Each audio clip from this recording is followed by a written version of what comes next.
All right, welcome in. It is a post-Belmont edition of BloodHorse Monday, and BloodHorse Monday this week is presented by FanDuel Racing. Download the app and bet today with FanDuel Racing. Sean, welcome back. A long séjour of 4 or 5 days there in Saratoga. You are a lucky man. You got family up there. You're able to visit and do all the things. Of course, Belmont in the rear view. Of course, we had a 4-horse field in the Matt win as well yesterday as we continue our journey through the 3-year-old season with what's turned out to be a very fine 3-year-old crop, frankly. And so Yes. we are post Belmont. We are post Sovereignty winning the Belmont.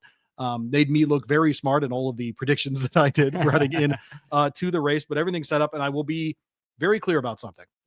It was Junior's attitude on this show last week that convinced me Sovereignty was going to win the Belmont. Yeah, he was really, really confident last week. He felt like there was, it seemed like he felt like there was really no chance he was going to lose. And watching it unfold, I don't think there ever was any chance he was going to lose. Not much of an opportunity, at least that way. But we get the rematch that we all wanted to see. We got frankly, a good version of journalism. It's not as though we got some kind of fall apart 5th place appearance by him or something. He ran his race. He ran his race, and we got the top 3 back from the Derby in the Belmont. Now, I haven't seen anyone publish the last time that exact thing happened, where it went 1, 2, 3 Derby, 1, 2, 3 Belmont. Have you seen anything? No, I haven't. It's probably, I mean, it's got to have been a long time, because you think, obviously we don't always have all 3 of them going through all Correct. 3 jewels anymore. They used to back in the day, so maybe they did. But even back then, a lot of times, maybe the horse, if he ran 3rd in like the Derby and then the Preakness, he skipped going to the Belmont, right? Or ran like 2nd at all. Second at some right? point. Yeah, just some mix in the order. Yeah, right. Exactly. There's some shuffling between the top 3, but yeah, to get the top 3 from the Derby back in the exact same order 5 weeks later. I mean, essentially, we could have just thrown out the other 5 horses in the race, and it was just those. I think we learned for sure. I think we all thought it ahead of time. I think we all know now for sure.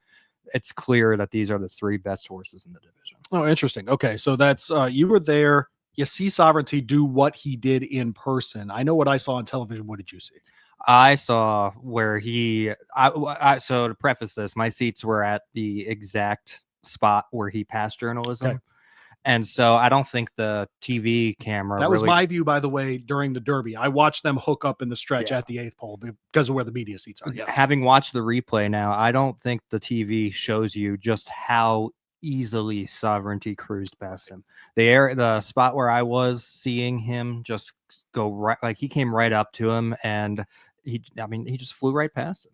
It looked so easy. It looked so effortless when he went by, and journalism is a top-notch horse. Yes. So that's really, yes. If that's what it looks like with Sovereignty going by him, that's kind of a scary thought for the future of the horses running against him. So question for you, because I think there was a fair amount of, there's an asterisk here because he didn't run in Baltimore, and then he won by so much and so impressively that I think all of that talk just went away. Any chance at rebutting, hey, you didn't run 3 weeks ago, I think went away with just how good he looked on Saturday. I think it went away a little bit, but then you also look at would journalism, had he been on the same schedule, would he maybe have had a little bit more in the tank to maybe fight back a little bit? Or was he, running at 100%? Sovereignty was just better than him again. Now, I do think at this point, I love journalism, but I do think at this point it's clear that at least until we get into later in the year, that Sovereignty is just the better horse. He showed something on Saturday he had not shown by making a much earlier move to stay within that first pack of horses. He had way less passing to do by the time we got to the stretch, and it showed in the winning margin, frankly. Yeah. Right? It's not as though he ran better than he did in the Derby. I should be careful about that. He did. He just did speed figures, everything else. He ran better than he did in the Kentucky Derby. But part of it is that he was willing to be part of the early pace. Yeah. And it wasn't blistering by any stretch for sure, but seeing that new dimension of him, we got a Sierra Leone last year who needed very specific things to close into and a very specific setup to win those races, obviously culminating with that Breeders' Cup Classic win. I think we saw something from Sovereignty where he's a legitimate step ahead of a horse like Sierra Leone, where he can do multiple things to beat you. Yeah, he's now getting to the point where it doesn't really matter what the trip ends up being. He's just going to be there and he's going to win. That was definitely a big thing, seeing him be a lot more forward in the early stages, making sure he didn't get too far back, kind of kept himself in position. I was worried a little bit watching it live, them going down the backstretch, that he was going to be kind of he'd end up getting stuck in on that rail position. Right. But I mean, once Junior kind of asked him to go, he was able to just float up outside, and it worked out perfectly for them. But seeing that new dimension from him, I think he definitely. Yeah, I mean, it's hard to imagine anybody beating him the rest of the year because of that, because we now know he can sit a little bit closer and he can still come with the run at the end as strong as it was. And, just overall, just the impressiveness in which he put away journalism. Going back to your question about the 5 weeks, right. There is going to be maybe a little bit of debate. There's probably going to be some people in journalism's camp that will point to that, and we'll see when journalism is fully rested by the time we get to a race like the Travers probably later in the year. If they both end up there, we'll see if the story's the same. But I think at this point, I think journalism ran so well to where you can't really look at the difference in timing between the two as something. But then at the same time, if Sovereignty had ran in the Preakness, won that, and came back, would he have still had the same kind of punch at the end? I think he would have. I think journalism would have been the same whether he was 3 weeks off or 5 weeks off. So I think we got a very good representation of journalism there. I don't within 5% of 100%. Yeah, I don't think we had any impact of their schedules on the race. I think that was just the two of them running at their best, and we saw what happened. But there is an argument to be made that will keep the intrigue more as those two face each other down the line. And here are those two in the stretch run. Frank Angst on the call there at Saratoga. Sovereignty angles out to try and run him down. It's a rematch of the Kentucky Derby as they come to the 8th bull. And here comes Sovereignty. Sovereignty goes right by journalism once again, leaving absolutely no doubt who the best 3-year-old in the world is. Sovereignty and Junior Alvarado in the Belmont Stakes. So there you go, Frank Angst on the call there. Appreciate everyone at the NYRA News YouTube channel, of course. When you watch that one, it looks like they're kind of directly alongside each other for a little bit longer than it actually was when you were kind of there right across from it. Sovereignty comes right up to his outside and just kind of blows past him. If you're watching on YouTube or Spotify, you're seeing it right now, where it does look like they're kind of together for at least a couple strides there. That wasn't the case when you were right across from it. He blew right on past him. And it was really impressive to see, after having seen what journalism had done in the Preakness and the ground that he covered, because that's another thing too. Yes. I think you're of the same opinion, since you and I were kind of standing at the same spot at the Preakness, that it looked a lot more impressive from our angle, the ground that journalism made up, than it did watching the head on, from the TV. I still can't believe journalism made up the ground of the Preakness. I'm still not. I can't believe it. So to have seen journalism do that, and then now seeing Sovereignty just go blow right past him. I mean, we have a freak of we have two freaks of horses right here between the two of them, and it's really exciting. It might just be one of those cases where, you think about Alidar, where it's just he was a great horse born in the wrong year. I don't want to say that's the case for journalism, because he still won the Preakness. He still got one of the 3 jewels of the Triple Crown, but maybe second of the other two. Yeah, and he ran second the other two. Goodness gracious! I mean, he probably just honestly picked up $4 million worth of checks. Yeah, exactly. $3.5 million worth of checks. Like, lots of people would trade spots with journalism. But it's one of those things where if he was born in any other year except Sovereignty, he probably would have won the Triple Crown. Rodriguez ran fourth in this race, and he's one that I've referenced a lot on this show. Frankly, having run the best Wood Memorial since Frosted. Frosted's one of these horses. Yeah. Like, what happens in 2015 if there is no American Pharoah? Frosted is a very different horse historically, etc. Obviously in 2016, coming back in the Met Mile, all of those things. He stands out as one of those. I'm not there with journalism yet, only because of this. We're assuming a lot about Sovereignty moving forward. Yeah. About his availability, about what they're going to want to run him in, etc., etc. We're also assuming a lot about journalism moving forward. What if he does need time off right now? That would be a completely reasonable thing for him to take 60 days right now. None of us would even blink an eye at that. Does he stay west? Does he stay Pacific Classic? Or does he come back to Saratoga? He obviously didn't mind the surface. No. That ain't it, right? It wasn't that. Haskell. I love the Haskell. Please go to the Haskell. Yeah, we both really do. Or that kind of thing. But my sense is, at least with the Haskell, I know we're going to get 5 weeks, 6 weeks between races then for journalism, which would be a ton of time compared to what he just did, right? Running in the Santa Anita Derby at the beginning of April, and then at the beginning of June, running a 4th race at the grade 1 level. That's unbelievable, man. We're talking about, look, this better not get lost in the conversation this week, is what journalism did over this Triple Crown. Second, first, second is absolutely nothing to sneeze at. And by the way, on 2 weeks rest, blows through 2 horses and passes a very good Gosger. Well, you got to think about maybe some of the physical tolls that might have taken on him, all that bumping, and he still bounced back as well as he did in the Belmont. So, and by the way, I picked Sovereignty in the Derby and the Belmont, so it's not as though I'm battling like, oh, I picked journalism or no, I picked it's not journalism that. in all 3. It's fine. But what I'm getting at is that's how good journalism was in all 3 of these races, and I don't want that to be lost in this Triple Crown season. What part of you said, man, I wonder if they should have gone to Baltimore? All of me. I'm not wondering.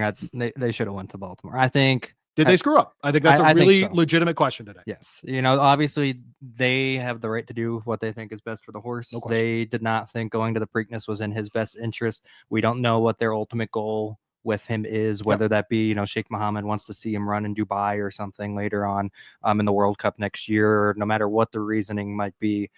But what I saw 2 days ago, he would have won the Triple Crown. I firmly believe that. I think unless like something weird happened where he got stuck in traffic in the Preakness, I saw nothing that made me think that this horse would have had any problem with running 3 races in 5 weeks. Obviously, he's taken it to journalism twice and beaten him, and that's the main rival he would have had. So I think that I don't know if they're kicking themselves at all for not going, but I do feel a little bit like we missed out on something really special. I think as fans, we missed out. I don't think Michael Banahan has lost a minute of sleep over the Triple Crown. No, or Bill Mott. Yeah. I think neither of them. Okay. That one I disagree. I think Bill Mott a little bit. Bit. I felt like he was kind of more of the driving force to not go. Okay. But. So do you remember when the LIV and the PGA had their big breakup and Rory McIlroy was the soundboard and the mouthpiece for the PGA? Do you remember that by chance? No. I don't follow anything golf related. I think Bill Mott felt like he had to do that. I think he had to do that because he knows, by the way, that having a horse like Sovereignty is way better than not having a horse like Sovereignty. Yeah. And so I think that's absolutely part of it. But maybe he does feel that way. I'm not calling him a liar, but maybe he does feel that way. Maybe they're just, hey, every 5 weeks we keep winning grade 1s. I mean, there's nothing wrong with what that. Else has been? Yeah, right. What else is won the Derby, all these things. And so, yeah, I think this conversation about this particular Triple Crown is just different because Godolphin's different. Yeah. They just are. It's just a different kind of operation. Well, and on the flip side of that, too, I do feel like we missed out on a potential Triple Crown. I feel like as fans, we missed out on that. But at the same time, I do feel like if we weren't going to have a Triple Crown, we got the best Triple Crown series that we could have potentially had without a horse winning all 3. The Preakness without Sovereignty was a phenomenal race. We really got to see journalism shine. And honestly, I think it's nice to see. Oh, we met Gosger. We met, other horses in that field as well. But I think it's nice to see that journalism did get one of the 3. I think that's definitely with having run second the other 2. I'm glad that he got one of the 3 and he had his chance to.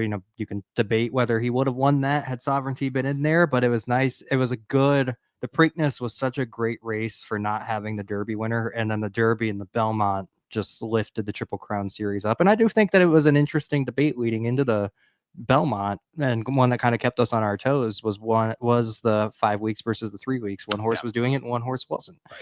And so I do think that made it a little bit more interesting. And I thought for not having a Triple Crown winner, I thought this was probably one of the best Triple Crown series that we've had when that has not happened. It was fun for sure. He's Sean. I'm Louie. Thanks for hanging out with us here on BloodHorse Monday. Let's hear from trainer Bill Mott.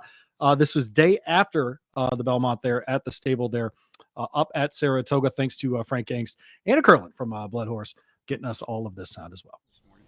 He looked good. He was out early when I got here. They had him out, and he was, had him cleaned up and walking. He looked good. Showed his wheels are good, and he jogged good, and he ate up everything. I see he's laying down right now. Interesting. He's sleeping. I guess maybe he's starting to feel it. I'm starting to feel it. I can tell you that.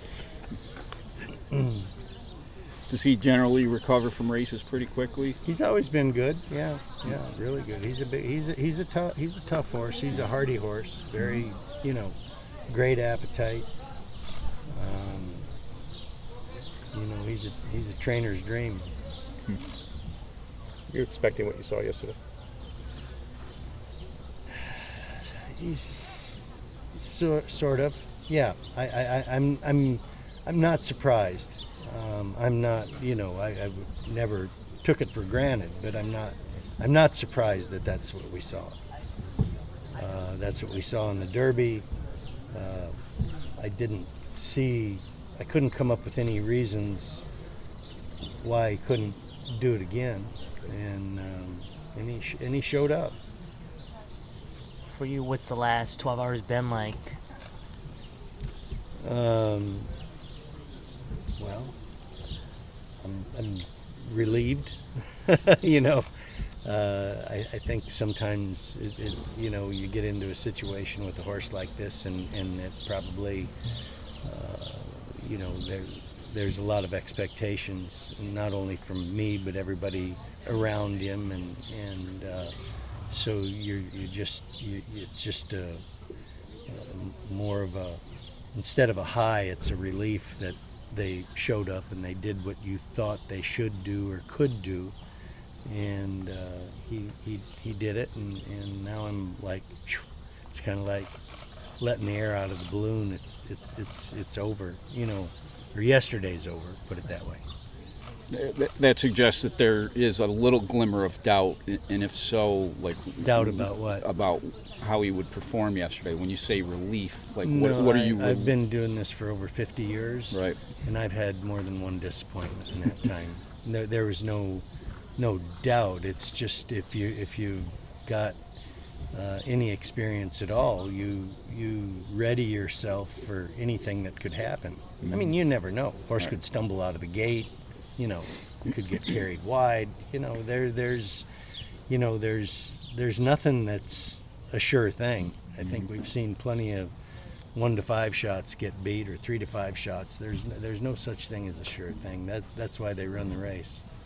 You spend a big chunk of the calendar right here. How much benefit does he gain from just kind of being in Saratoga and being accustomed to the environment and things like that? Well, I think he's a horse that's probably pretty adaptable, but this is a pretty good environment for both of us. So, I mean, he's here, he's comfortable, he's got a nice shade tree out here, and we got some green grass to eat, and he's got plenty of people that take good care of him. So, here is a good spot for him. I'm sure if we were somewhere else, I don't know that it would change anything dramatically, but I think the main reason here, I think that the good thing is, naturally the environment that he lives in, but the racetrack that he's able to train on. I think we feel pretty comfortable about training over this track.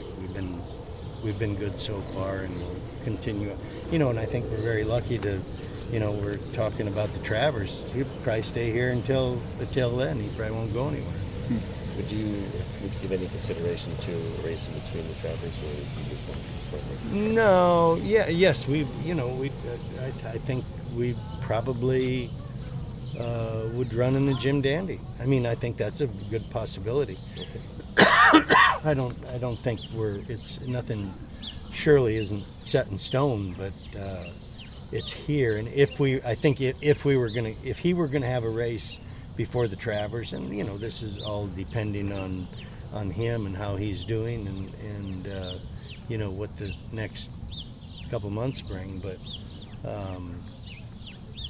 if he were going to have a race before the Travers, it would be the Jim Dandy. So, and I'm sure by the time the Jim Dandy rolls around, he's probably going to be ready to do something. Okay, well, that's good. Junior had some comments to Maggie on the walk back to the circle about how his career had been at a crossroads. Can you walk us through the background on how you guys developed a professional relationship? And I mean, I think we all have a crossroads in our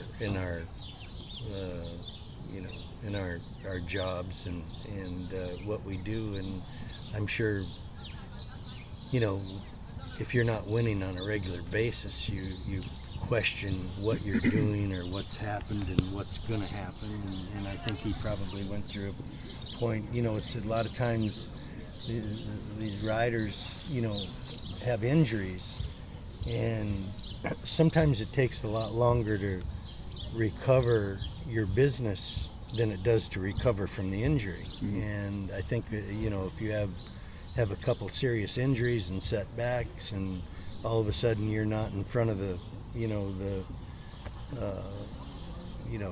in front of the crowd or the trainers and the owners on a daily basis, I mean, they soon forget about you, and then, you know, it's like you're starting over. So then when you start over, they want to see what you can do, and so you have to build your business back up again.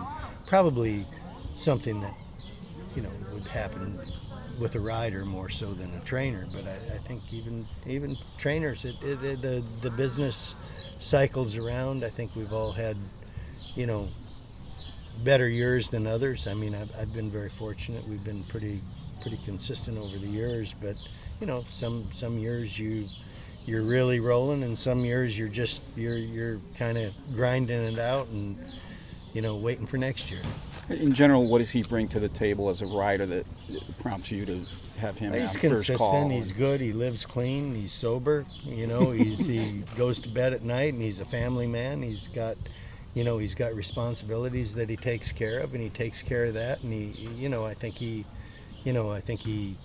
lives clean, and that, you know, gives him the opportunity to come out here and ride good and improve. I think he, you know, his lifestyle.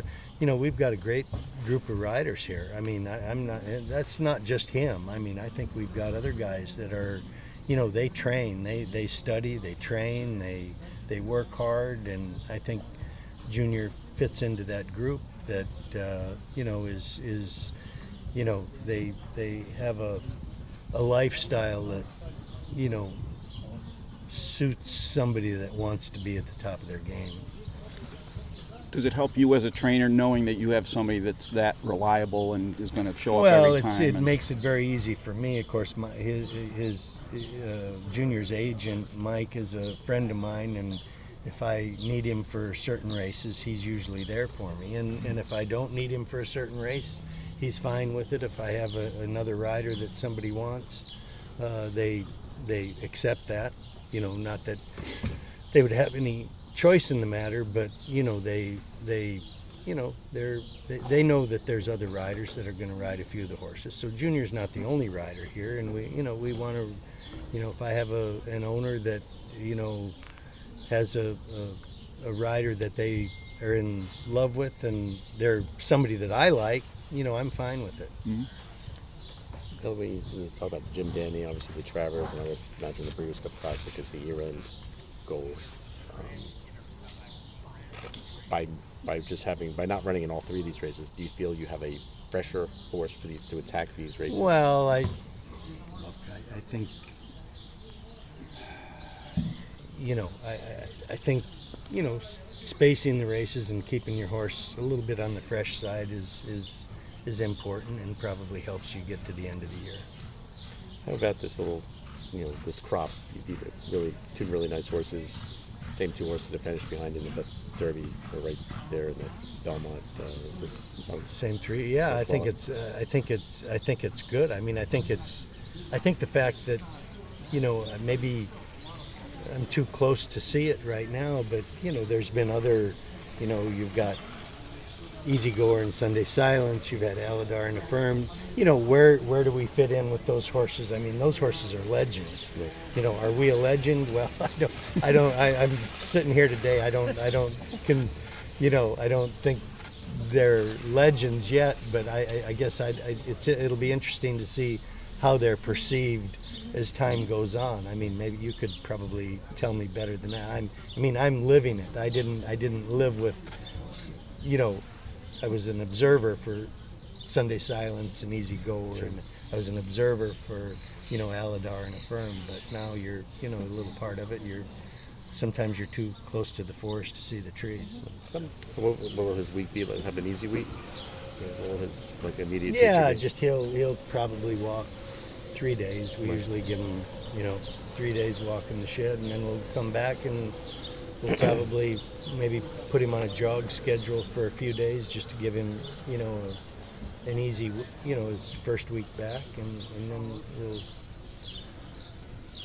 start getting into a normal training schedule, I suppose, if, you know, as long as he's good. Do you feel yesterday's performance separated yourself from this group even more?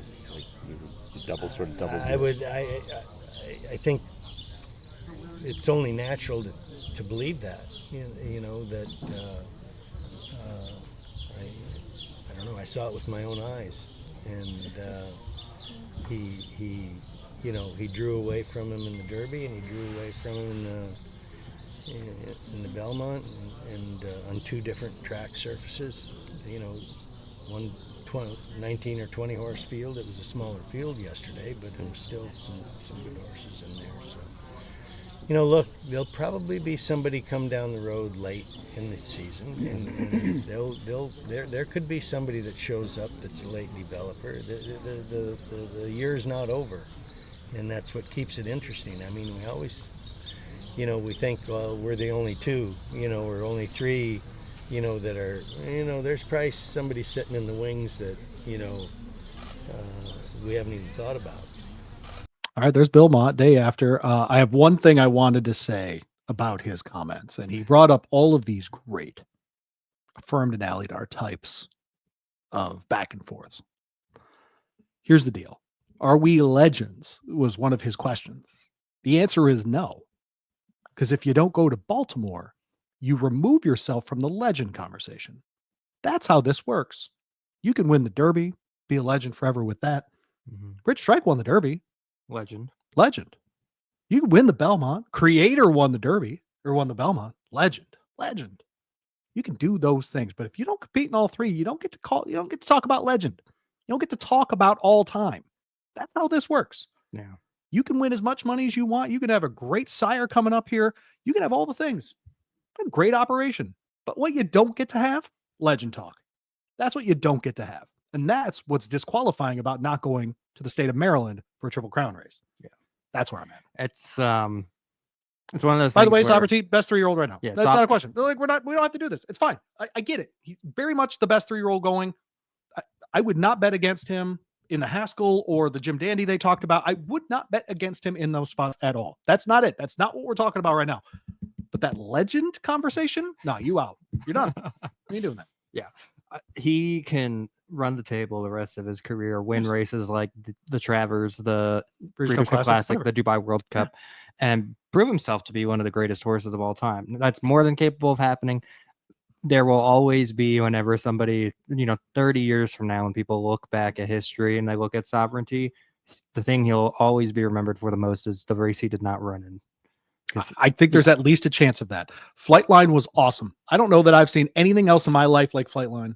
He ran 6 times. Yeah. I don't hear anyone comparing him to Big Red. I don't hear anyone comparing him to Affirmed, frankly. They're not the same. It's not the same. Doing that 3 times in 5 weeks is different than what we're talking about here. And that one I'll push back on. And it's not his fault. He didn't ask the question. Someone else asked him the question. Yeah. But I'll answer it for him. No. Yeah. No. Now, as far as the world's very simple for me on this. As far as the rivalry between him and journalism getting up to the Affirmed Alidar levels, the Sunday Silence Easy Goer levels, first of all, we need journalism to win at least one of these races and we need a finish that's closer than what we've had. Yeah. We need, for it to really be one of the all-time great rivalries, we need journalism to end up winning one of these and beating Sovereignty. Otherwise, it's just kind of a one-sided rivalry. But like if he comes back and he wins the Travers and he wins the Breeders' Cup Classic and Sovereignty runs his race and journalism just beats him in both those races, then yes, this is probably going to be one of the all-time great rivalries. Unfortunately, I don't think it would last much longer than past the Breeders' Cup because I have a feeling journalism is going to be done by the end of the year and off to the breeding shed at Coolmore. But, that would be for the rivalry to reach that stage. I think this rivalry was phenomenal for the Triple Crown this year. But for it to become one of the all-time great rivalries, we're going to need to see journalism get in the winner's circle over Sovereignty in one of these spots. And probably I would think he'd have to beat him head on, Sovereignty running in his race in both the Travers and the Breeders' Cup. I will say this, something I really appreciated him pulling back the curtain on. Sean Collins, Louie, BloodHorse Monday with you.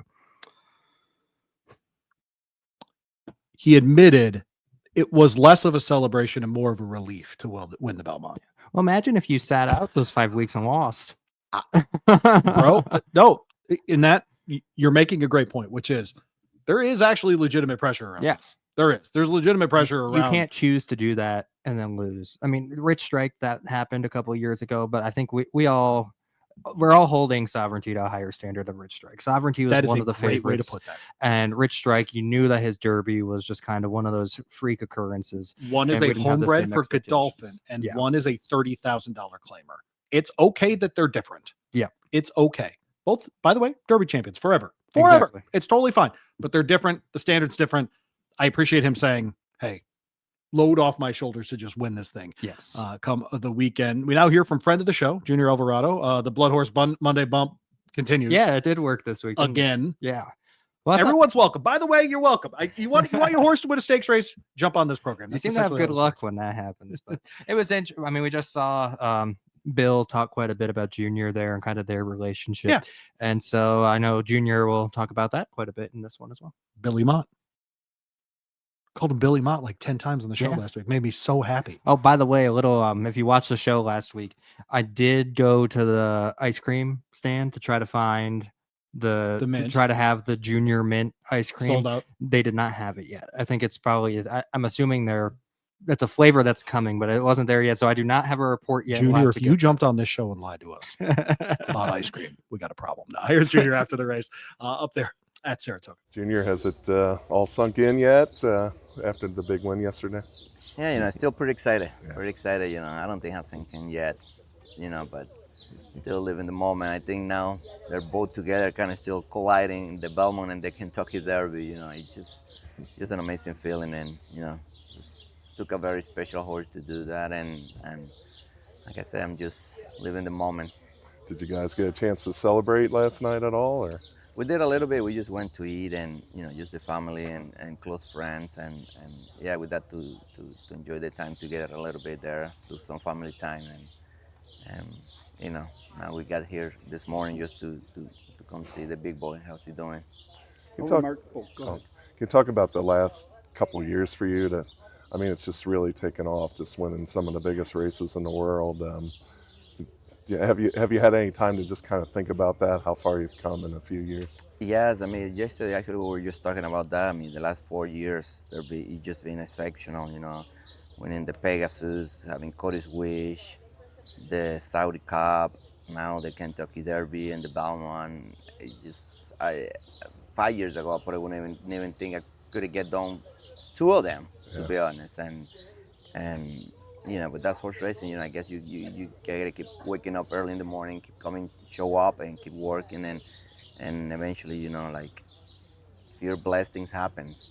Is that a good illustration of the ups and downs of being a jockey, where your business can be at this level, and the next thing you know, it's way up here? And what does it take to kind of make that move?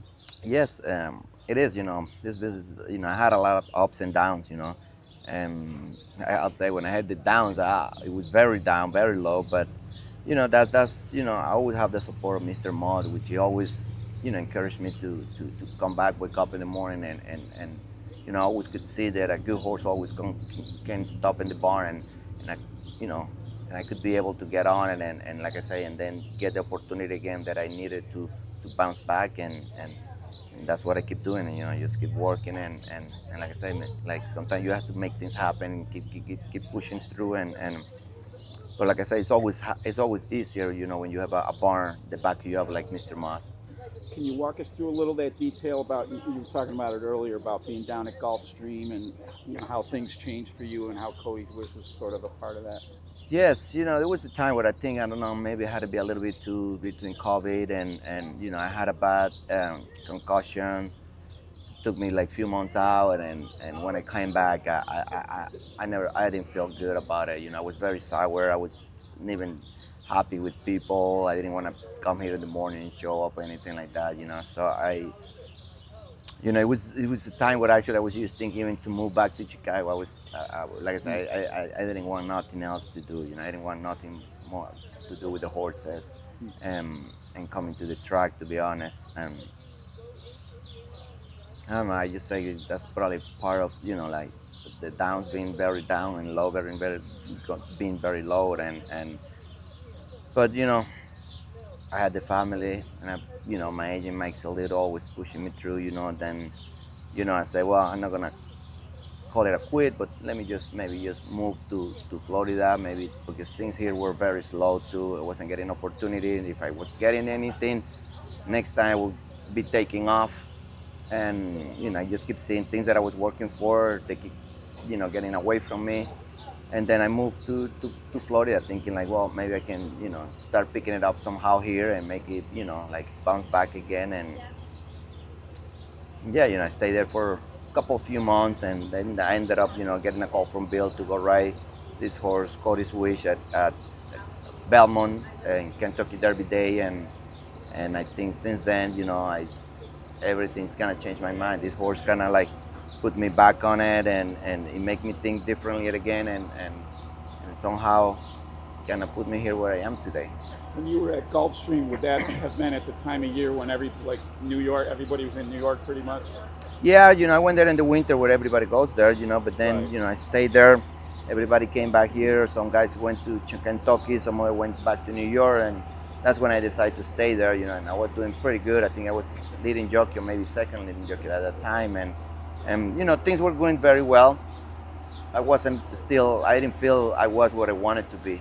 You know, I was having success, but my heart and my mind were somewhere else still, you know, and that's why I just think, you know, when I had the opportunity to come ride Cody's Wish at Belmont, something that told me like, this is where you have to be, this is where you belong, and I felt again that I needed to be here, that's what I'm supposed to be riding. Somehow I got that feeling, and that's what I did. You know, I called Mr. Mott and told him, listen, I'm gonna be heading back to New York. Like, I would like, you know, for you to give me an opportunity. You know, I'm gonna work my way, and just if you can help me again, and you know, he didn't hesitate and put me back on, and every horse he could, and like I said, like everything just after that kind of took off very quick. Why do you think that relationship with Bill has been so successful? What kind of works for you guys? You know, I just think he's the way he works. I understand he works for me too at the same time, and the way he trains his horses, I think it's the same way I like to ride the horses. You know, I like to let them run the race however they want to. I want them to feel comfortable. I want them to do it the right way. I want to teach them horses, and that's what Bill does. You know, we're not rushing any horses early on in the races. You know, we don't want to push them to make them do something they're not ready to do. You know, we'll take our time. If it takes 3, 4, 5, 6, 7, 8 races, 10 races, we'll take race by race. You know, we don't rush them to win. We don't rush them to do something they're not ready at that time. And I think Billy understands that from me. And like I said, and same thing here. I understand that. That's what he wants. He wants that horse to develop on their own without getting, you know, pushed too much. And I just think that's one of the main things that he just click and works. One last thing about Cody's Wish, he wasn't just a good horse. There was a whole side story to that episode. I mean, how much did that sort of reinforce what you were trying to do as far as getting your career back on? Yes, I mean, I just think that's what it was. It was, you know, I mean, it was the horse, of course, but I think just seeing everything was happening, and Cody Dorman make me see life once again as like in a different perspective. You know, I get to understand many things that I probably understand. I probably might have forgot at that time, and seeing things differently, and probably be more appreciated, and thinking that I was still very lucky doing what I was doing, even if it wasn't in my best at the time. I still was very lucky to be where I was with the family I was, seeing like how he was in struggle, and I got to see Cody Dorman even smile a couple times with the horse. I said like, wow, I mean, like, he's still in the situation where he is, you know, he's still smiling at the world, and you know, made me think like sometimes we actually take a lot of things for granted. We complain actually too much. We think we had it bad when actually we had it exceptional, and like I say, I try to remember myself every time I can, like, just to stay like that and stay humble and think like that we are actually every day blessed just to wake up. When you get to Kentucky, have you had a chance to visit Cody at stud? Or I have a couple times. I have seen a couple times, and same thing with the Dorman family. You know, I met with them at least 3 or 4 times after you know, Cody Dorman passed, and we kept always in contact, and it's just a great family. You know, just always been there, and I think, you know, and every win, especially with Godolphin, I think Cody is watching and you know, and looking over us. how special is it to be riding for some of these Godolphin horses? And what's that relationship like with the Godolphin people? You know, it's the same thing like with Bill. You know, I think just riding horses and you know, and winning races and things happening the right way, then you just keep clicking. You know, we just click and you just something like I said, sometimes there's just something that easy just go well together. Any pride in those blue silks, or What's that? any pride putting those blue silks on, or is it just like I'm doing my best for every owner? No, I do my best with everybody, but it's definitely you feel the power. You know, when you get those blue dolphin silks on, you know that it could be something special. If it's a horse that has never run, you always think like this could be a good one. You know, they're always well-bred horses. They're very, very nice horses. So it's always, you feel that way, that it's something good can come out of it when you go out there to ride any of those horses, for sure.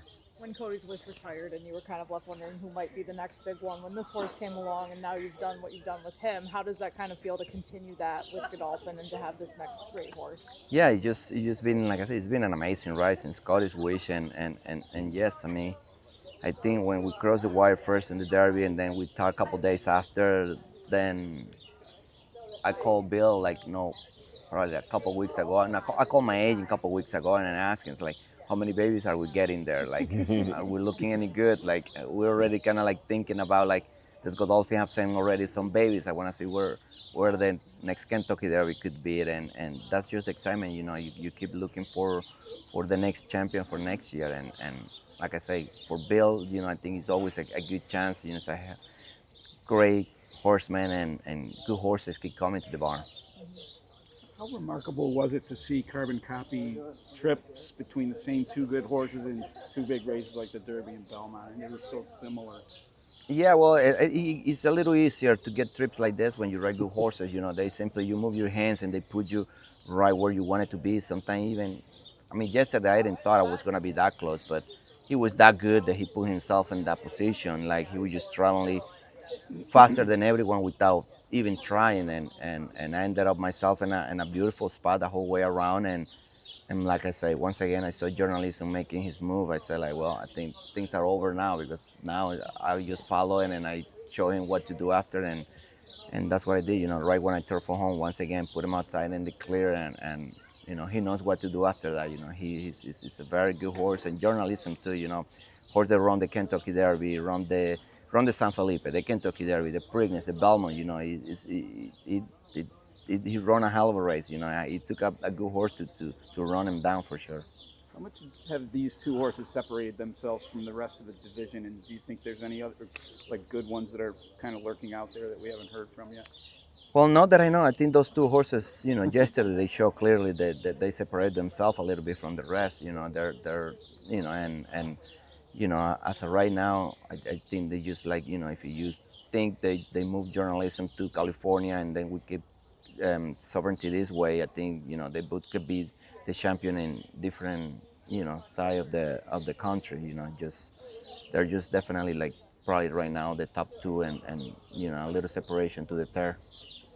After the race, there was great sportsmanship between you and Umberto, going up to each other after and embracing and then petting each other's horses. Kind of tell me a little bit about that, just that show of sportsmanship and reaching over and giving journalism a pat. How your respect for that athlete? Yeah, you just, you know, he came and, you know, he congratulated me, I congratulated him, and but it's just for saying, you know, like, what I'm thinking at that time, it's just like, I keep thanking my horse for what he did.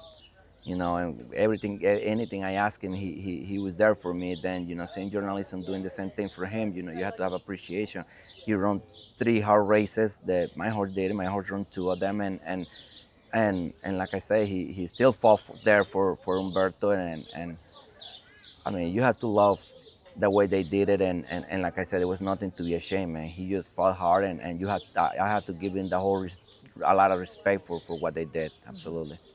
Appreciate Junior Alvarado taking the time there, thanking the horses. And hey, as the weather does start to warm up, it's not the only thing heating up in June, having produced 2-time Breeders' Cup winners Stormy Liberal and Golden Sense, as well as Grade 1 winners in Adair Manor Yalpon and Warlike Goddess. The OBS June 2-year-olds and horses of racing age sale is the place to find a ready-made talent ahead of the summer's top races. Before the juvenile auction season comes to an end, come see what the 2-year-old source to the world has to offer at OBS.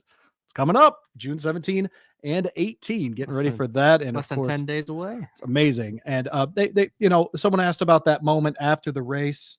The two horses, side by side, the two jockeys congratulating one another at the end of this series. It is an easy moment to like. It's an easy moment to root for. What I appreciate about Junior's answer is he said, everything that I asked Sovereignty to do, he did. Every time I asked him for something, he did it. And he said, and I know for Umberto, journalism did the same. Yes. And that's a cool reminder about how there is a relationship there every race between rider and horse, equine athlete, whatever you want to call them at this point.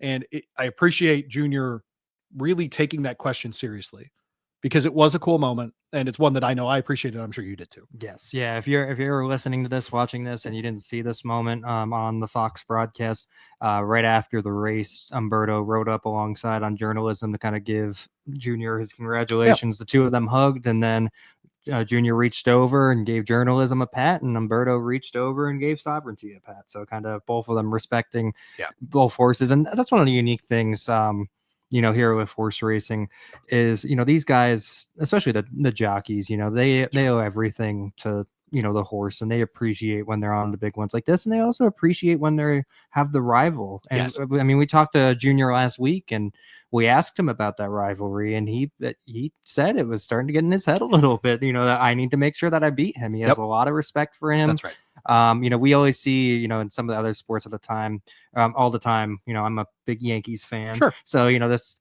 constant rivalry with the Boston Red Sox and stuff like that. Sometimes it can get pretty ugly, and the two sides, will kind of fight with each other at times.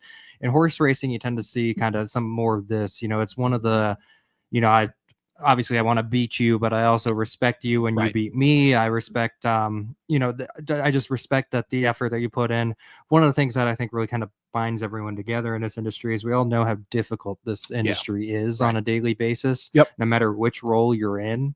And so there's kind of just that general, there's people that you're definitely going to like more than others, but there's that mutual respect for everybody, that we're all doing this really difficult thing. And it's like, all right, you beat me this time, I'll try to get you next time, but good job. And it was such a nice moment between the two. And also the moment, as Junior was celebrating on Sovereignty right after the finish line, where you can see Umberto behind him, giving pats to journalism and showing journalism his appreciation for running for him. That's just, I think, two class X jockeys between the two of them. We've been lucky to have both of them on the show.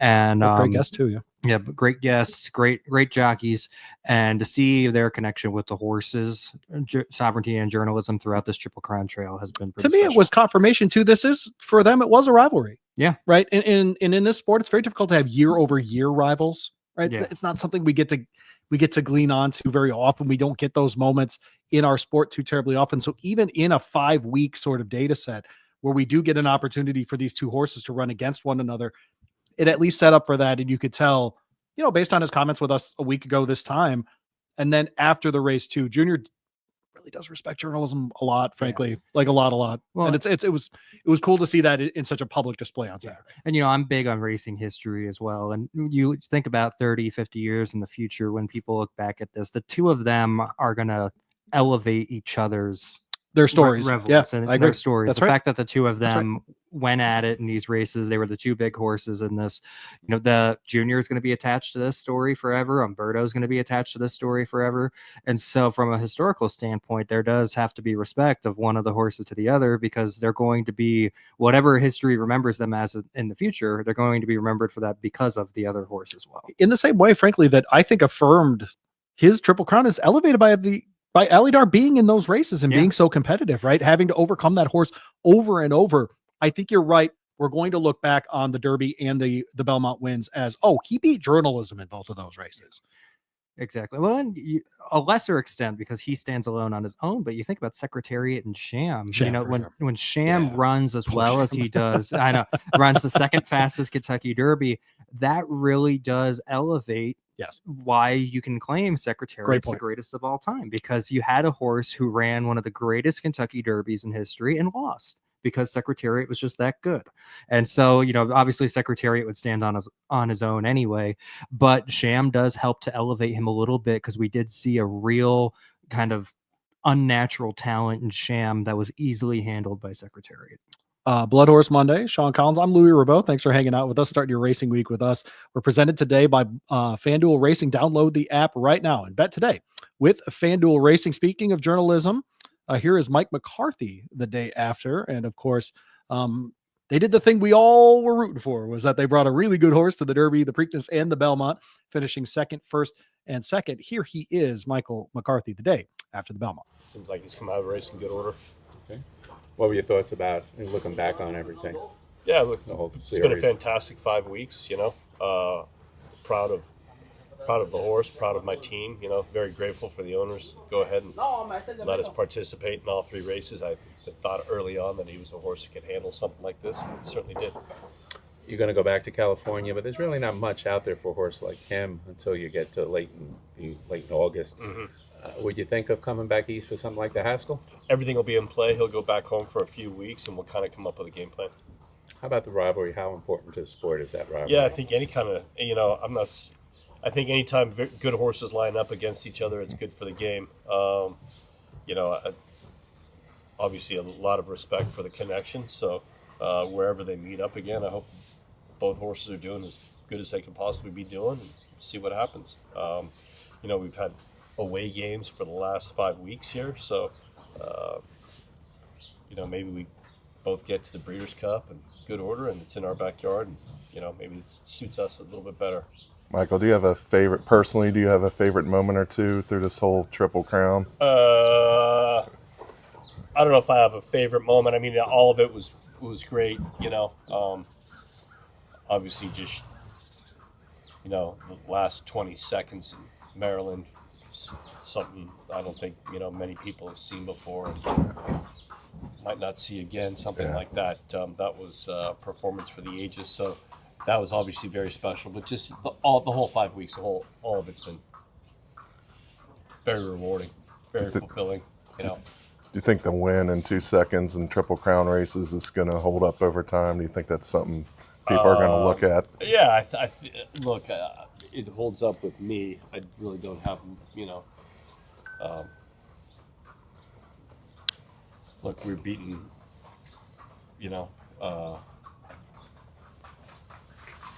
same horse twice, only a couple lengths separating us, so, yeah, it holds up for me. Yeah. Imagine you've got a 1.25 mile race here at Saratoga under your belt, which is the Travers. Does that make the Haskell more appealing over the Jim Dandy, which, a lot of times they use that to get a race over the track? I don't have an opinion of one way or the other. Obviously, you've seen he doesn't need to take his racetrack with him. So, we're just going to go ahead and just let him tell us when he's ready to roll again. All right. Thanks to trainer Michael McCarthy there, obviously with the connections of journalism. And I want to say this, and I mean it without a single bit of judgment. I think he's also tired. And I think that's a guy who needs a little bit of rest after a Triple Crown run of 5 weeks. He said something at the end there that I think is unbelievably true about journalism. He doesn't need a certain track. He just brings it every race. We're lucky, frankly, to have him as part of true racehorse. He's just a true racehorse. I think you can just hear, in the same way that Bill Mott talked about with Sovereignty, the relief of winning the Belmont. Yeah.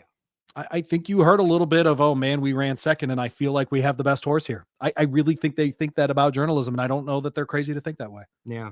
I think there's a little bit of disappointment that I think the final margin probably bothered him a bit.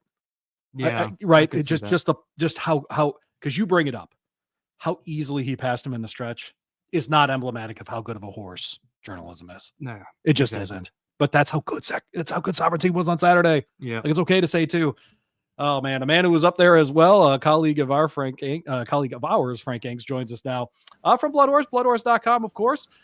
Just got back from Saratoga, so my man's near a coffee maker. That's a good idea, Frank. Yeah, that's needed today. Nothing like getting up at 3:30 for a flight. Trainers do that regularly, but turf riders are a little bit later. A little later than that. That's exactly right. What was your impressions? Second trip to Saratoga for the Belmont. How was the week? Yeah, just another terrific week.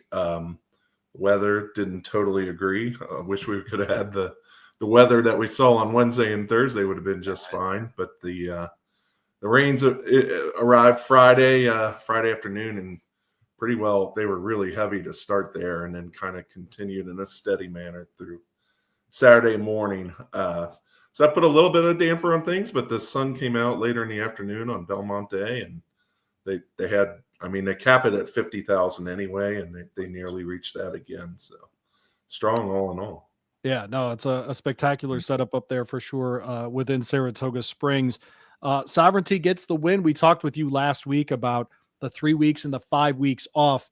Do you agree that the winning margin kind of puts that away, Frank, that he was just that much better on Saturday? I mean, he clearly has been the best horse both times he's faced journalism. Right. I don't put a whole big thing into the margin. I mean, okay, they both times they hooked up in the stretch and Sovereignty passed him.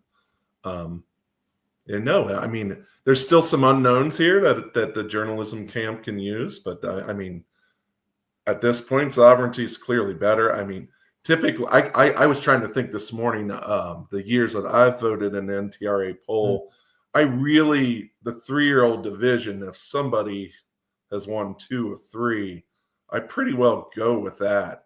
Sure. I'm not because I'm Breeders' Cup and all that. That's terrific, but really for the way I see it, the championship for 3-year-olds is the Triple Crown.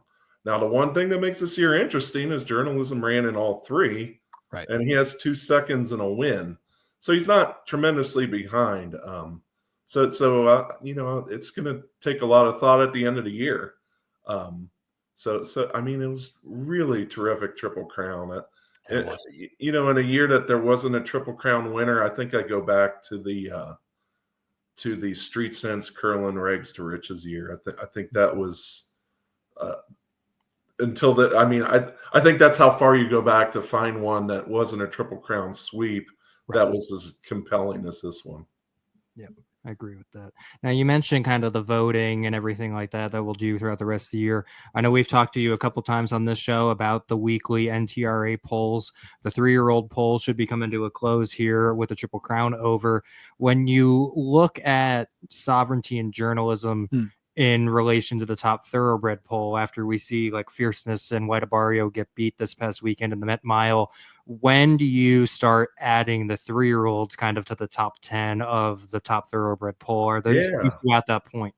Yeah, I probably could have done it this week. I didn't think much about it, but I think it probably makes sense for the 3-year-old poll to end, and then we can start putting them in there. But I think both horses are among the 10 best horses right now. No, I think that's totally fair. I think that and that's with a tremendous group of older horses this year. Correct. It's the best we've seen in that division for quite some time on the dirt side, the dirt older horses. It's a really good group. So, but these two, they're right there. You know, they're going to be vying for the top for the second half of the year for sure. How hopeful is Frank Angst that we'll see these two, not just a couple more times this year, but maybe 3-4 more races each horse going forward? Oh yeah, I think that's the goal for sure. And I would be surprised if both horses. I think both horses are. I think the connections of both horses would like to run in the Travers. Okay. Hearing what people said, and I mean, Bill Mott for sure wants to win the Travers. He hasn't won it, so that's there. And then Michael McCarthy has had a lot of experience in the East and knows what that race is all about. And there's really not a whole lot of options on the West Coast for races that are restricted to 3-year-olds. You could go the route where you do a 3-year-old race and then point to the Pacific Classic against older, which would be a tremendous route. That would get them a prep at Del Mar ahead of the Breeders' Cup. And that is the other thing that I find a little intriguing. And I mean, there's so many unknowns, as both of us, as we all know. But the one thing in the back of my head is, maybe it's journalism and Sovereignty again at Saratoga, which is basically Sovereignty's home. Yeah, right. And then they meet in Southern California, where journalism would be a bit more familiar. That would at least be his region. Yeah, I've wondered the same thing for sure. Do you think there's any chance they keep journalism out west for a campaign that includes the Pacific Classic, something like that? I mean, I think as Michael said, all options are on the table, but I think the Travers is the most likely big target. Great. The Haskell, I heard you guys talking earlier. That might be a quick turnaround for a horse that's had 3 classics in 5 weeks, but I agree. We'll see. Yeah, no, we've seen crazier things than that for sure.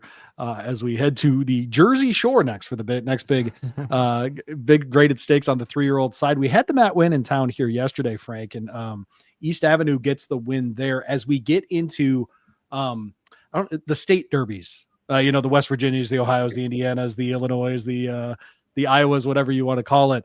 As we get into that season, I got to admit, even after that drop off from, say, a Sovereignty and a Journalism, I don't know who's in that next group, but obviously East Avenue is trying to stake a claim to that. Baez is obviously trying to as well. I think we're set up for a bunch of these, the grade 3 type of derbies, Frank, for a pretty exciting summer, frankly. Yeah, a race put 2 of my favorites against one another, Cold Battle and East Avenue. Yeah, right. Mid stretch, I thought Cold Battle was going to win it. I mean, yes, you look great. You will not find a horse that tries harder than Cold Battle. I don't know that his talent level is where some of these other horses are, but he really gives it its all. I mean, and that was a tremendous race. I mean, especially for it was a tremendous race. Yeah, it was fun. Even you could see it even in Banahan the day after winning the Belmont, still being really pleased with how East Avenue ran and how the prospects moving forward. Brendan Walsh sitting on Gosger as well. I mean, this is an interesting 3-year-old group, Sean, that I think sets up for, like I said, a really fascinating summer. Yeah, we have the clear top horses, but if you were to take those 2 horses out of it, the second tier 3-year-olds this year are of the level of what the top tier 3-year-olds have been over the last couple of years. So it makes for a really exciting summer because we're going to have the Sovereignty Journalisms, Baezas, and the big races. And then kind of these smaller derbies are going to have a lot of intrigue with some of these top horses like your East Avenues, Burnham Squares. What does Rodriguez do moving forward? Exactly. I mean, there's so many horses in that next tier, Frank, that I think are just ready to pounce. And we haven't talked much about Baez's run in the Belmont. Yeah.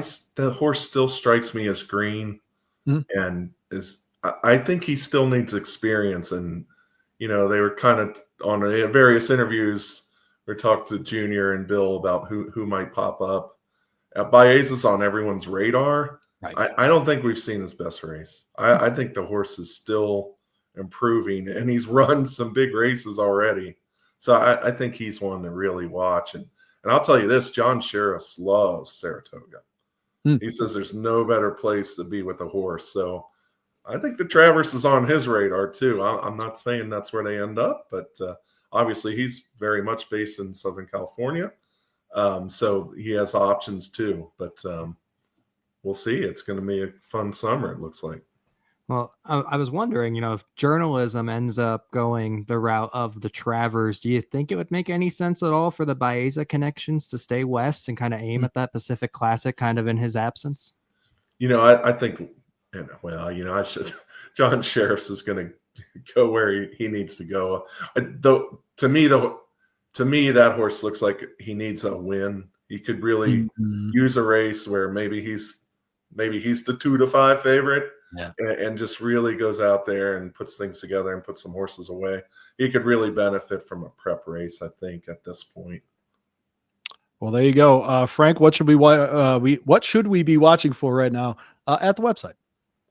Yeah, for dollars and cents, so it'll come out in the daily first, and then on the website tomorrow. I just was really impressed with NYRA making some tough decisions on the rain. On the turf. It's a huge day, and it really wasn't inundated just with steady rain for 18 hours or something. And some of it was quite heavy, and it made sense to take, so they took 4 races on Belmont Day off the turf. Yep. They moved the 2 grade 1s to the next day. They knew it was going to cost them handle, but that they were thinking long term. We're protecting horses and riders on that day.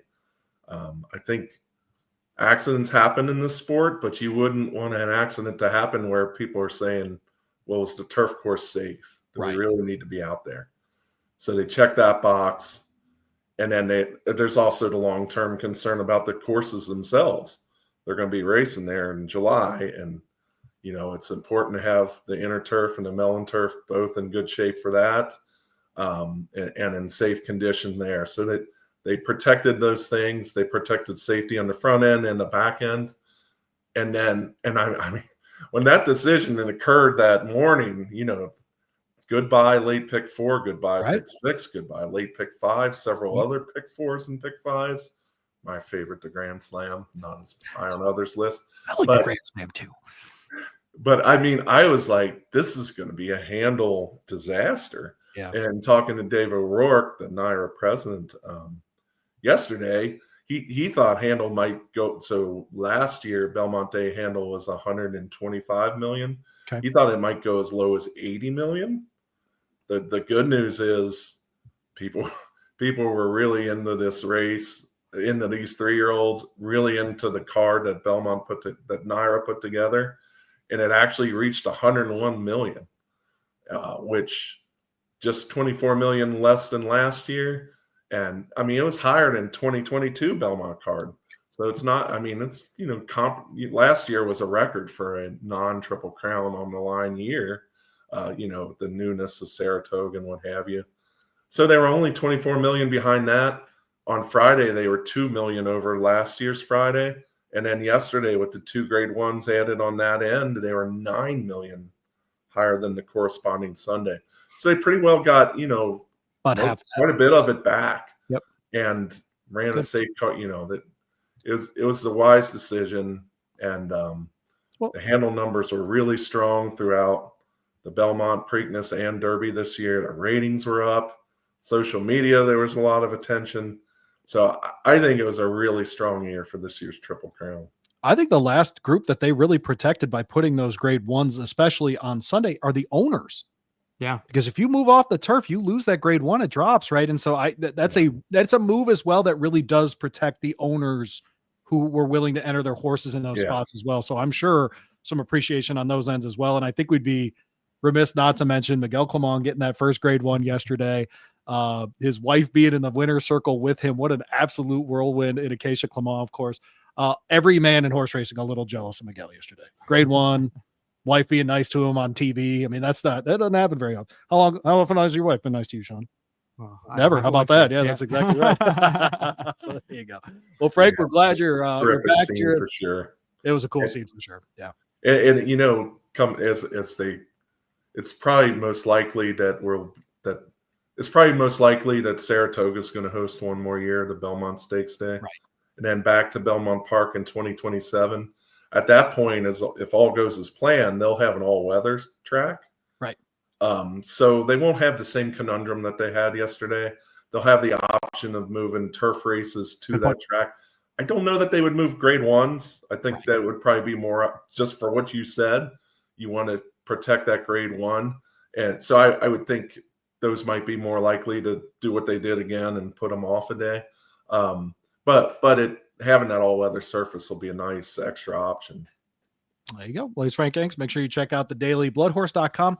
There's a tab for it right at the top left of the homepage. You get signed up. Comes to your email, completely free every single day. Get in on the Blood Horse Daily. And, of course, dollars and cents with our guy, Frank Angst, as he walks you through everything affiliated with the Belmont Festival itself. Frank, thanks so much. We'll talk to you next week. Guys. There you go. Frank Angst joining us there. And, of course, we always remind you at this time of the program to get the Blood Horse magazine, the QR code at the bottom of the screen there. Make sure you get in with that. Beautify that coffee table in your house with the Blood Horse magazine, all the beautiful photos and all the great stories from around our sport as well.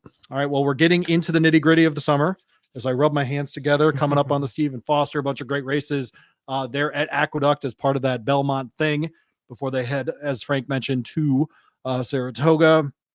Nice racing in Maryland right now as they start to wrap up, get into that Virginia season next month as well. And of course, Southern California, tons going on at Santa Anita and all the good things. But of course, Blood Horse magazine, get in on the QR code right there that you had on screen. Well, Sean, we'll wrap it up here. Nice job on the Triple Crown, my friend. I know this is going to be uncharted territory for us. With we're done with the Triple Crown. If only there was another event coming up later in this year that had qualifying races leading into it. If only we had that to talk about. I stroked my very mediocre beard, wondering what that might be. Oh, wait a second. Isn't there something going on in California in November? How about that? Well, we will get after that for sure. All summer with you. We'll be covering the Indiana Derby, all kinds of fun stuff this summer, Sean. Very much looking forward to the next steps here on BloodHorse Monday. For Sean, for Frank, my name is Louie Rabaut. Thanks for hanging out with us for another week here on the program. Next week, we're going to start doing it, man. We're going to start talking Breeders' Cup qualifiers. We'll do it here on BloodHorse Monday. The BloodHorse is dedicated to the improvement of thoroughbred breeding and racing for over 100 years. Don't forget to like, subscribe, and save BloodHorse Monday on all your platforms. For the latest news, analysis, and insights, visit us at bloodhorse.com. Thanks for listening, and we'll see you next week.